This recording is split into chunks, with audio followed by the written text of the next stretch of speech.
बजे रात में खिलेलू दल भत चोखा रे धोखा। 12 बजे रात में खिलेलू दल भत चोखा रे धोखा किया रे धोखा। लाग गए देवर जी के मौका रे धोखा। लाग गए देवर जी के मौका रे धोखा। लाग गए देवर जी के मौका।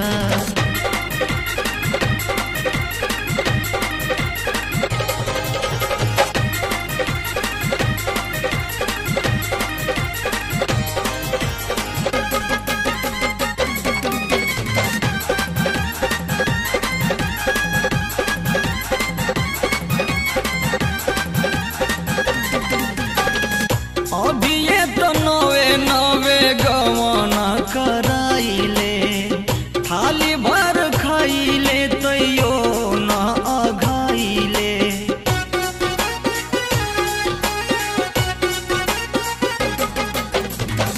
अभी ये तो नवे गवाना कराइले थाली भर खाइले तैयो न अघाइले।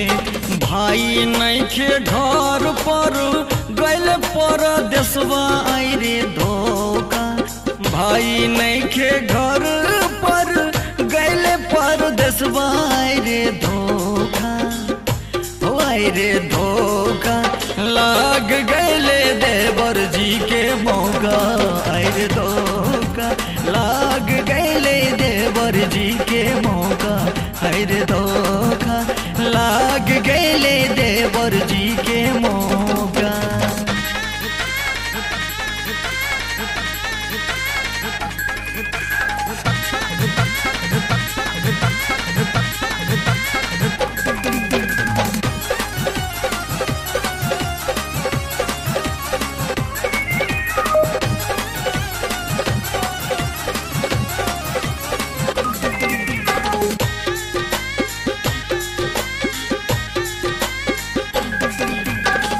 भाभी जी के चढ़ल बाटे पहिला उठानी।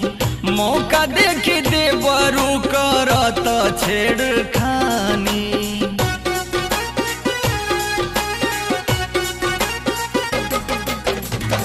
भाभी जी के चढ़ल बाटे पहिला उठानी।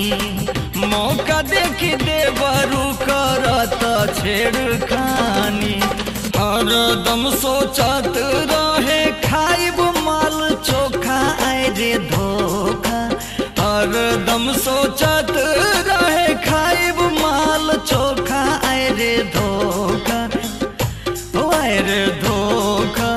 लाग गए देवर जी के मौका आए रे धोखा। लाग गए देवर जी के मौका आए रे धोखा। लाग गए देवर जी के मौका।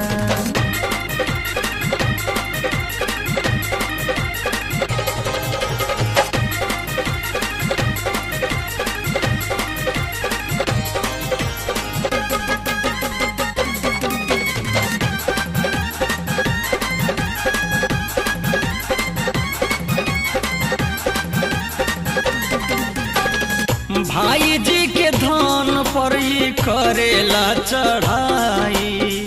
नियत में खोट हरदम रखेला बिठाई।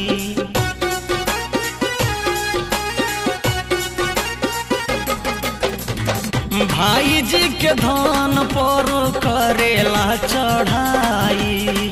नियत में खोट हरदम रखेला बिठाई। गिरल जवनिया के भैले पन सोखा आए रे धोखा। गिरल जवनिया के भैले पन सोखा आए रे धोखा आए रे धोखा। लाग गए देवर जी के मौका आए रे धोखा। लाग गए देवर जी के मौका आए रे धोखा। लाग गए देवर जी के मौका। 12 बजे रात में खिलेलू दल भत चोखा रे धोखा।